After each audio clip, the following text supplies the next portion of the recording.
horses are on the track. Today on Wide World of Sports, we're saddled up and raring to go with the greatest autumn carnival action from Royal Randwick. Can the mighty Naturalism beat Scalacci and an all-star field in the Doncaster?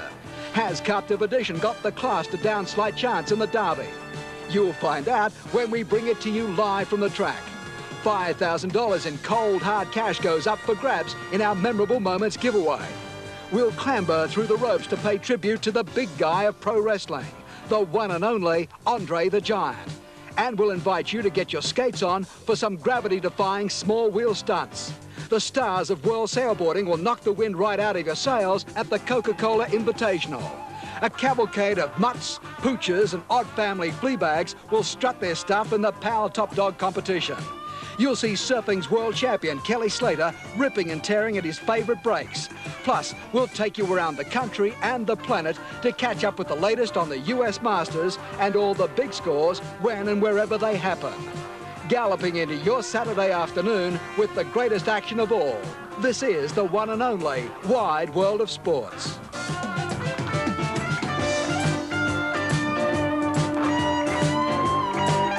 Hello and welcome from beautiful Randwick, one of Australia's grandest racecourses and home of Sydney's big Easter Carnival. You know, it was 130 years ago this autumn that the Australian Jockey Club held its first race meeting, and the tradition continues today here at Maxie Walker in what will be a special afternoon.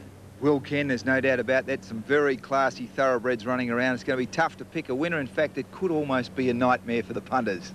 Yes, there's no doubt about it. Big Doncaster and Derby Day meeting here at Randwick to set the scene. It's a very good afternoon to the Prince of Callers, John Tapp. Thank you, Max. Well, it's Derby Day 1993, and this is one of my favourite race meetings of the year at Royal Randwick. The track is in magnificent order, and you're going to see a very special, a very exciting multi-camera coverage today on the Nine Network. Races 1 to 7 inclusive. In the event of a protest or a steward's inquiry of any note, we'll even be taking you inside the inner sanctum of the steward's room. So to you people at home all over Australia, sit back, relax and enjoy one of the best racing coverages you've seen in a long, long time.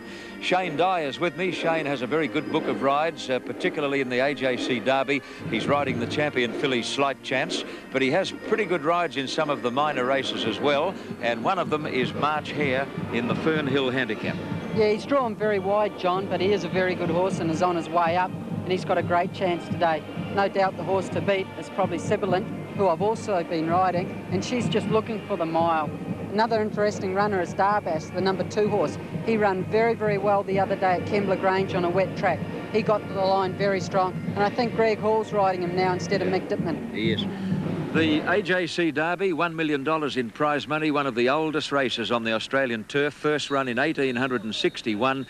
Not many fillies have won. In fact, it takes a champion filly to do it, and Slight Chance is certainly that. Well, I do think she is. There's no doubt about it. She's won 5 Group 1 races in under a year.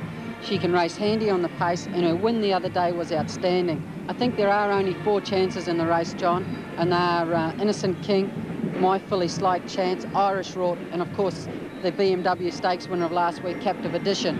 And they look the 4 hopes, and I just think mine can win the race. Good man. Now onto the Doncaster. You're riding the Tommy Smith trained Pharaoh, who didn't fare well in the barrier draw out in 18, but you're not all that worried. No, well, if you have a look at the last, say, 10 or so Doncasters, they've all won from wide barriers. But this year there's a cutaway rail, so that may change. I think whatever you like in the Doncaster, you stick with it. It's a very, very open race. The only bit of advice I can give you, their last 10 Doncasters that have been won, 7 3-year-olds have won. There's 3 3-year-olds this year, Skating, Primacy and Ghost Story. Right, so that could be an omen in itself. Could be an omen, but it's a very, very outstanding race and an open race, and I think whatever you like, you stick with it. Good as gold. Now, race 7, the Chairman's Handicap is a lead-up to the Sydney Cup to be run here next Saturday. Now, Shane, you're riding Tiakau Nick for the Gay Waterhouse stable, winner of last year's Metropolitan. Is he going as well as he was then? Well, he hasn't been fit. He's only just starting to get fit now, John. His run the other day in the BMW was good. He was riding it to about the 250 and he stopped. If he's a chance in the Sydney Cup, he would want to do something today. So he is a hope. Naturally, the 2 horses to beat are Sub-Zero, who ran a very good race the other day in the BMW, got to the line very well, and is being set for one race, and that's the Sydney Cup. And he's the horse everyone has to beat. Now, win, lose or draw, must be a great thrill for a jockey to ride in big races on one of the world's greatest racecourses. Well, there's no doubt about it, and people must realise it's very hard to get drummed up on an ordinary day when you're riding on days like Golden Slippers and Derby days, and there's 30, 40,000 people, the TV cameras are here, and it's a great day's racing with the best horses. Good luck, mate. Safe trip. Thank you. Keep off their heels, as we say. I will be. Shane Dye, who's on Pharaoh in the Doncaster and Slight Chance in the AJC Derby. A wonderful day, absolutely reeking with history and tradition. The Derby first run in 1861 and the Doncaster in 1866. We hope you enjoy the action wherever you're watching around Australia. And right now we're going to my old mate Ken Callender with his thoughts on Derby Day 93. Thanks, Tabby. Well, if we can't pick winners today, there's not much hope for us. Conditions are perfect, the horses are good, let's hope the tipsters are good. We're doing 7 races live, the first 7 races on the program here at Randwick, and I think we can kick off with a winner straight away. Pretty appropriately named at Easter time, number 6, Genuflect in the first race. Genuflect is a Jimmy Cassidy mount, she'll get back in the field, but she'll motor home. Then we go to race 2, the Fernhill Handicap, a race for promising young stayers. I suggest we stick with number 6 again. This time it's a horse called March Hare. March Hare will get a long way back in the field, a little bit like Genuflect, but he'll be close enough if he's good enough when the time is right. Race 3 is the Carbine Club Stakes, and in this race, everybody is tipping a Melbourne horse, TAB number 12, Golden Sword. I'm no exception. I saw a tape of him winning at Flemington last start, and the way he won there, these Sydney siders had better watch out. You Melbourne people, stick with him. Number 12 in race 3, Golden Sword. Then we come to the classic, the blue ribbon, the AJC Derby. Good field. I think there's 3 main chances. Carptive Edition, Innocent King and Slight Chance. I'm going for Innocent King. I likened him to a Mexican prize fighter this morning in the newspaper, and that's how I think the race will be run. He'll just keep coming and coming and coming. And God help the others if they don't give in. My tip, TAB number 2, Innocent King. In race 5, the Fillies race, the Adrian Knox Stakes, I like a Kiwi. Number 5, Filament. Filament will be ridden by the unfashionable jockey Billy Denmark, but remember, the horse carries the jockey, not the other way round. Filament to win race 5. Then we get to the Doncaster, and in the Doncaster, I like TAB number 11, Deposition. He finished 5th to Scalacci last start. That mightn't sound flash, but let me tell you, that race, the George Ryder Handicap, wasn't run to suit Deposition. Today's race on the big Randwick stretches will be. He'll be at 10 to 1, perhaps a little bit longer. I think he's an each-way special. Number 11, Deposition in the Doncaster Handicap of 1993. Then we go to race 7, the Chairman's Handicap, a race for stayers over 2,600 metres, and I like the imported horse, number 3, Azam.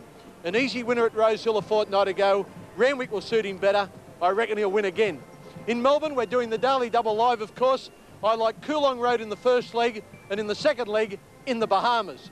If you stick with my tips, perhaps you'll finish in the Bahamas. If you don't, perhaps you should listen to this guy's tips. Peter Sterling. Thanks, Ken. Yes, Derby Doncaster Day, one of the great races on the Australian racing calendar. And in the infinite wisdom of the Channel 9 executives, I've been given $180 to invest here today. 7 races live from Sydney, 2 out of Melbourne. I'll be investing $20 on each of those races. Any winnings, well, hopefully there will be some winnings, will go to a charity organisation, the Life Education Program. If there aren't any winnings, we will pledge that starting money of $180 to the same organisation. I'm hoping to fare fairly well here today with a little bit of help from the gentleman behind. Derby Day, well, 3, I think, top chances in that particular race. I'm going for the favourite, Slight Chance. Very impressive last week. No doubt the New Zealand horse, Captive Edition, is the one to beat. It was also very impressive, but I thought it had a fairly tough run last weekend. That might just take the edge off. The Doncaster, probably the best Doncaster field we've seen in many, many race meetings. I think there are 12, 14 chances. I'm going for the champion from Melbourne, Scalacci.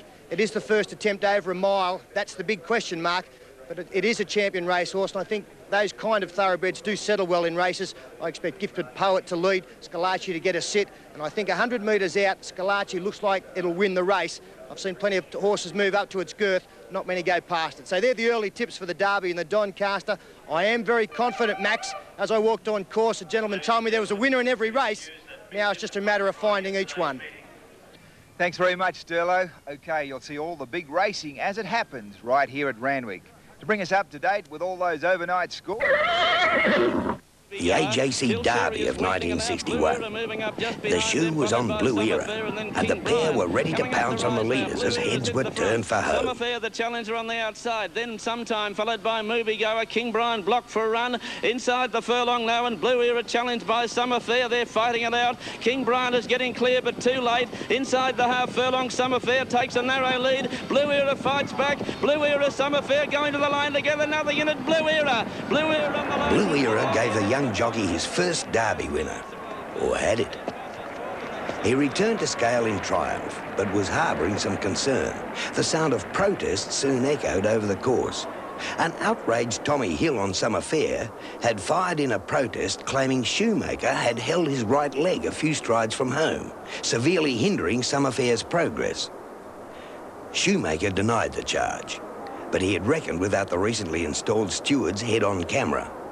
Stewards couldn't believe their eyes, clearly seeing Mel's moment of madness. And Chief Steward Jack Burke upheld the protest. Worse was to come when stewards handed out a life sentence. Shoemaker appealed, and the life sentence was reduced to 10 years disqualification. When he resumed riding at the turn of the decade, he reflected in this philosophical way. Well, the thing about it is everybody likes to win. It doesn't matter what sports you play or whether you're a gambler or whatever it is. Everybody loves to win. You're so right about that. And those pictures come from a video called That's Racing, available at all good video stores. Race 1 at Randwick today is named after a mighty racehorse. It's the Annerley Handicap for 3-year-old fillies. Now, one student of form who knows his way around a racecourse as well as the football paddock is Peter Sterling. Let's find out what he fancies in Race 1. Sterlo. Ken, I always like to get out of the barriers early when I come to the races, so we may as well back the first winner. As you said, it's the Annerley Handicap. It's over 1,200 metres. We're going to put our money, $10 each way, on TAB number 3, Snippets Girl. Fatty Borton's just walked past and bagged me, but betting each way means you last longer at the races, I think. We've got just under each way odds. A good run last start, I thought, over 1,100 metres at Canterbury. Ran third behind Miss Kariba. Hardest to beat, number 4, Baguette Bisque. Good winner at Gosford last start, but I think we can get the money here. I hunted hard and long to get just under 4 to 1, and I'm just wondering whether I've taken the good price Kenny Calendar. What price on the Tate? Sterlo, it's round about the same price, but you're a piker. I always knew you were a straight out, all or nothing man, and here you are starting off betting each way. We're going to have to send you back to the football stadium. I saw Fatty walking behind you there. He wants your job, I can see that. Mate, he's my runner today, Paul Vorton. He's finally found gainable employment. OK, well, Sterlo's gone quiet. He's betting each way. I guarantee by the end of the day he'll be betting straight out. I'll make sure of that. Here are the prices on the TAB, the New South Wales tab. Number 1, Closhan, is at 6.5 to 1, going to pay $7.50 return for $1 investment. And this is with only 2 minutes to post time, and already there's $385,000 on the win pool, or invested in the win pool. Solution, TAB number 2, has come in a point, trained by Graham Rogerson, into 7 to 1, ridden by Grant Cooksley. She's got a lot of speed, not quite as much Jam Tart. Snippets Girl, Sterlo's pick, $4.20, close enough to 3.25 to 1, to be ridden by Damien Oliver. Very, very well backed in the betting ring, I understand. Snippets Girl, trained by the all-conquering Lee Friedman. Baguette Bisque will poke up along the rails. She's come in a couple of points now to 5 to 1, and she'll finish strongly. She has got an excellent chance. She's showing 5 to 1. Miss Kariba getting out a bit in the market now, almost to 9 to 1 actually, to be ridden by Kevin Moses. Genuflect, I've got my cash on her. She's the same price now as Snippets Girl, 3.25 to 1 to pay $4.20. She'll get back a bit. Jimmy Cassidy's the rider, and I reckon she'll motor home. Go Girl. Final answer, TAB number 7 is at 20 to 1. Princess Dawn is now getting out to 20 to 1. TAB number 9, Allegheny, is at 30 to 1. The same price about Hide the Treasure. And Red Dell is the roughie of the field, getting out even further to 80 to 1. They're the prices on the first. Here's the best caller in the business to fill you in with the action, Johnny Tapp. Good on you, Ken. Magnificent autumn day for the opening day of the AJC 1993 Autumn Carnival. Track is in fabulous order. Cutaway rail in use, and for those uninitiated in this racing business, I can tell you that when they turn for home, when they actually straighten for the run home at the 400 metres mark, the rail suddenly cuts inwards about 2.5 metres. Now that means that horses racing on the fence in a pocket invariably gain a clear run over the concluding stages of the race. This rail has been in use in recent months. There's been a mixed reaction to it. I think most jockeys like it. Now we're just waiting for Princess Dawn to come up. Most of the others look to be set. And there we have a bird's eye view of the way it must feel for the jockeys in the starting stalls. The first time that I've actually seen that picture on a Wide World of Sports race telecast. All set now for the first. The starter hits the button and they're away and running. It's a good level start, and Allegheny is one of the first out. Snippet's Girl began very quickly. Closhan jumped away smartly with Hide the Treasure. Princess Dawn is midfield and travelling a bit wide when they settle down. At the head of the others then is Bag Get Bisque. Further back Final Answer, followed by Genuflect. A long way back in the field Solution and Red Dell is last, but they're tightly packed as they go over the crossing at the 800 mark. Now Miss Kariba was caught out wide and Moses had little option but to kick up and go to the front. Miss Kariba's in front now. Snippet's Girl second, Allegheny third, Princess Dawn fourth. A length away Closhan, who's not too far off the lead, followed by Hide the Treasure, and then Final Answer. Genuflect has to make the turn about 4 deep. Further back Solution. Baguette Bisque is awkwardly placed second last on the inside, and Red Dell is last as they come to the corner. Over the rise Miss Kariba the leader, from Princess Dawn making a dash. Snippet's Girl in the centre. Allegheny is cutting back to the fence and running on pretty well, and then Final Answer and Genuflect. Closhan is behind a big bunch of leaders, but Snippet's Girl has gone to the lead from Miss Kariba with 100 to go. Closhan is finishing on well in the last bit, but Snippet's Girl draws clear close to home, and she's too strong, the Victorian filly. Snippet's Girl came away to beat Miss Kariba third, Closhan fourth, Allegheny, then Final Answer, Princess Dawn, followed by Hide the Treasure. Genuflect died on her run from Red Dell. A long way back as Bag Get Bisque, and Solution is last in the opening event. A good win to Snippet's Girl, number 3, ridden by Damien Oliver, and will pay $4.10 and $1.70. And Lee Friedman continues on his spectacular winning way. Snippet's Girl, $4.10 and $1.70. Now the sectional time in the first event, first 600 metres in 35.4. 35.4. Snippet's Girl, $4.10 and $1.70. Miss Kariba second, number 5, Kevin Moses, pays a place dividend of $3.20. And number 1 third, Closhan, Rodney Quinn, a place tote of $2.40. So the numbers on the first will be 3, 5 and 1. Totes $4.10, $1.70, $3.20 and $2.40. Well, Ken, she was right on the pace all the way and went to the line very, very authoritatively, the winner. She certainly did, John, and with this cutaway rail, the horses that were forced wide on the turn just never got into the race. And I fear for the wide barriers in the Doncaster. I don't know what they're doing to Randwick, but the horses on the speed ran first and second. Snippet's Girl first. In the blue, Miss Kariba finished second, number 5, and the top weight, Closhan, who was always well placed, finished in third place. That was the story of the first race. I reckon we'll get back to Maxie Walker. He's got a big grin. I think he's followed Sterlo. Yes, a good investment there by Peter Sterling in race number 1. He snipped a few of the bookies. Ahead on the show, the $1 million Tui's AJC Derby. Join us here at Randwick right after the break.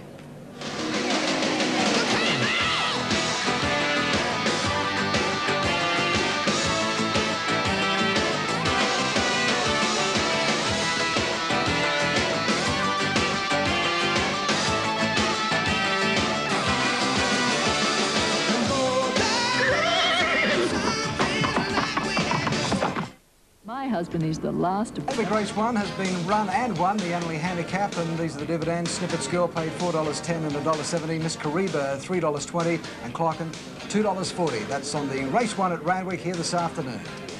Yes, and just a reminder that there's $5,000 up for grabs today. Ken, yes, it seems that punters have all settled on March Hare. I've picked him myself. His problem will be his wide alley, and we'll need all the expertise of that Channel 9 boy, Shane Dye, to ride him a good race, particularly with this cutaway rail in action here at Randwick. Right, here are the prices. Number 1, Here I Am, is at 9 to 1. He's to be ridden by Larry Olsen. 2, Darbas would have been ridden by Mick Dittman, but because of the circumstances, he's been replaced by Greg Hall, the Melbourne Cup winning jockey. Number 3, Suicide Blonde, Kenny Russell, is at 10 to 1. Number 4, Take Issue, Grant Cooksley, is at 20 to 1. Kirribilli, number 5, A Quiet Tip on Course, is at 15 to 1. March Hare is firmed even a little bit more now into 9 to 4. 2 1/4 to 1, about $3.30 to be exact on the New South Wales Wind Tote. Sibilant, she's got a good chance. Shane usually rides her. Damien Oliver's riding it today. I think that'll come in a bit. We better make it about 6 to 1, and it might come in even a little bit more.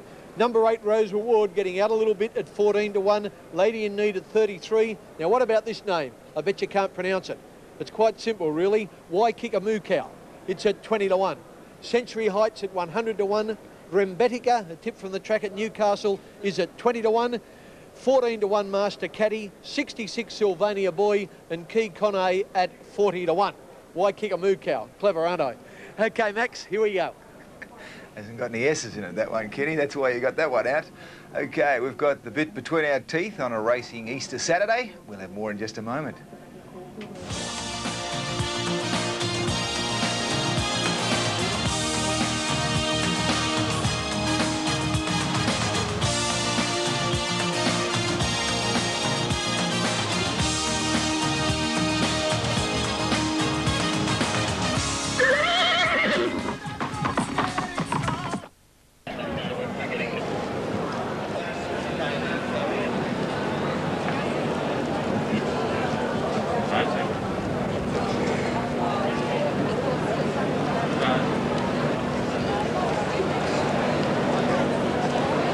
Yes, welcome back to Royal Randwick, where no two hats are the same.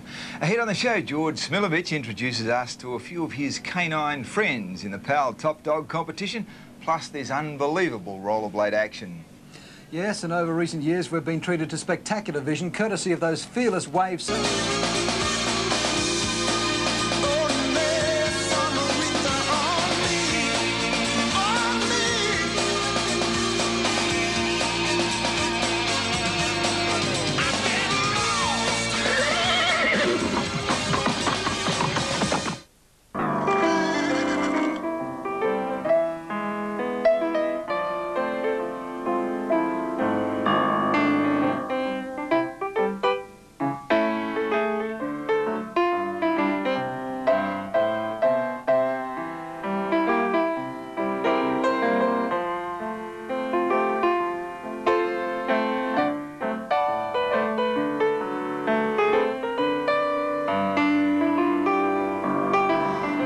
Top hat and tails, John Tapp tickling the ivories. Well, our next guest, our guest tipster, in fact, not that well dressed, but Peter Sterling. He's been in solid training for the Sydney Easter Racing Carnival. I wonder what he fancies in race 2, the Fernhill Handicap. Sterlo, money in the pocket, a big win on race number 1, a little more adventurous race 2. Max, I'm very confident. I haven't got enough pockets to put the money in after that result. I wasted a lot of years playing rugby league, unfortunately. Should have pitched a 10 out here. Race 2 is the Fernhill Handicap. It's a 1,600-metre race for the 2-year-olds. I was talking to Shane Dye earlier on. He's very confident about his mount, TAB number 6, March Hare. It's drawn 15. It is a maiden, only had 3 starts, so plenty of work to do, and it has come up fairly short, but I'd rather back a short-priced winner than back a long-priced loser. I think the biggest danger is the number 2, Darbass. A good run last start in the Brambles Classic at Kembla. Came home and ran 3rd. Got home very strongly behind Mosh Rocket and Danger, who of course both ran in the Golden Slipper with some distinction last week. So that'll be hard to beat. But Shane Dye, when he's confident, he's very hard to beat. And Kenny Callender, I'm confident. I'm after your job. I think that you are a knob twiddler and I am the tipster. I think that you better keep an eye over your shoulder because I'm on the way. I reckon you are too, son. I agree with you here. I'm not trying to hop on the bandwagon, but March Hare is the horse to beat. His biggest problem, Pete, will be that number 15, Ellie. He's going to get trapped wide. He's probably going to get pushed wider on the turn, but he's the best horse in the race. I'm convinced of that. He's going somewhere in this racing game, just like you once were as a footballer. Let's look at the prices. Sorry, mate. I was just going to say I didn't back Mint Masqué because he was drawn wide last week. I've learnt my lesson. Good jockeys, get him home, Kenny. Exactly. I hope you're right, because I've got my cash on March Hare too. We'll start with number 1, Here I Am. It's at 9 to 1. Darbass was to be ridden by Mick Dittman. Greg Hall has them out now. Pretty well in commas, just coming in a touch to 9 to 2. Suicide Blonde, Kenny Russell, 11 to 1. Number 3, Take Issues, almost out to 25 to 1 now. Number 4, I should say. Kirribilli.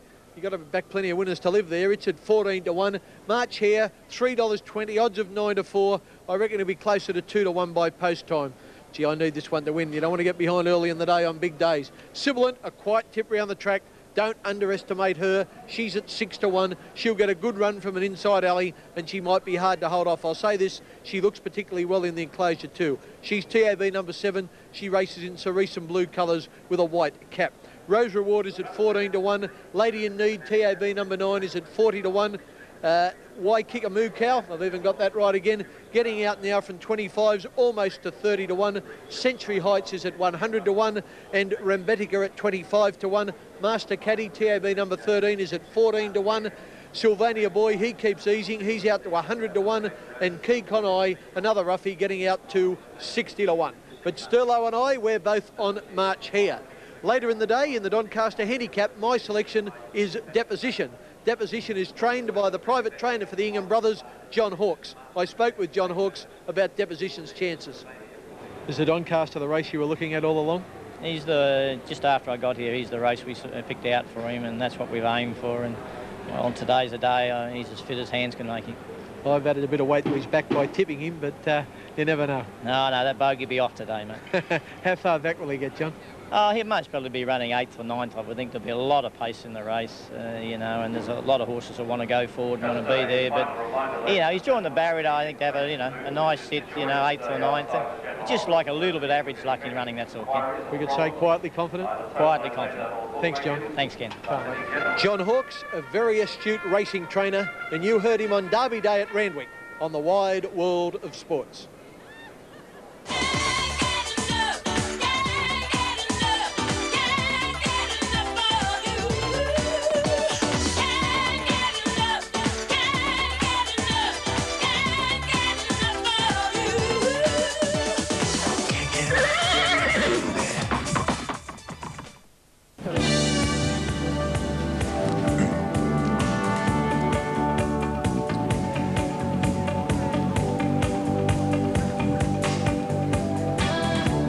Seconds.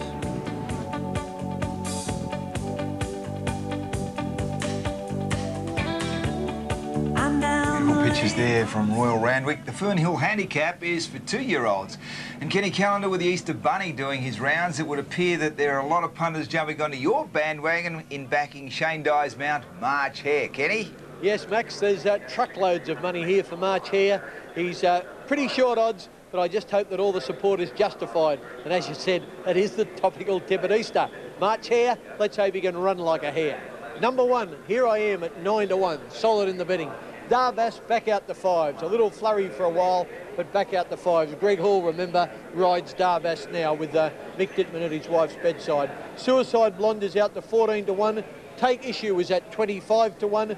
Kirribilli at 12 to 1. March Hare, Shane Dye's mount, $3 exactly at the moment. That's odds of 2 to 1. Sibilant, number 7, is an 11 to 2 chance, just firming a fraction. I told you there was sure to be money fit. Watch out for her. She's in the cerise and blue colours with the white cap, drawn an inside alley, should be reasonably prominent all the way. Shane Dye obviously had the choice of mounts, March Hare or Sibilant. We'll see if he's a good judge. He's riding at March Hare. Number 8, Rose Reward, is next. Little bit of money, it keeps firming into 10 to 1 now. Brian York, the jockey. Lady in Need is at 50 to 1. Waikika Cow is at 30 to 1. Century Heights at 100 to 1. Number 12, Rembetica, is at 30 to 1.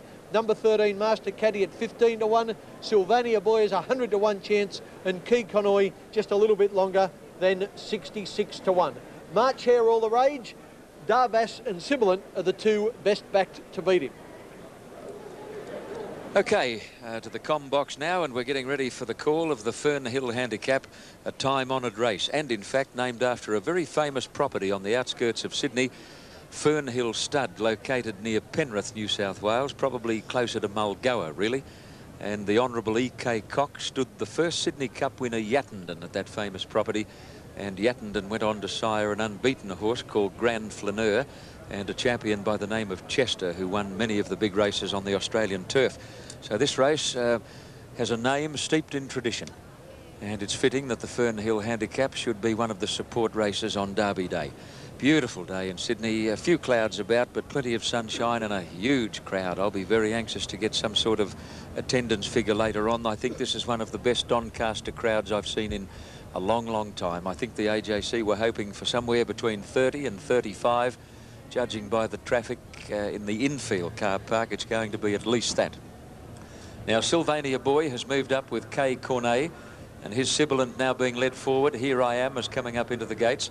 You're probably wondering about the name of the horse at the bottom of the list. Kay Cornet, I'm told, is the correct pronunciation. It's a Maori expression, and it means right here, right now.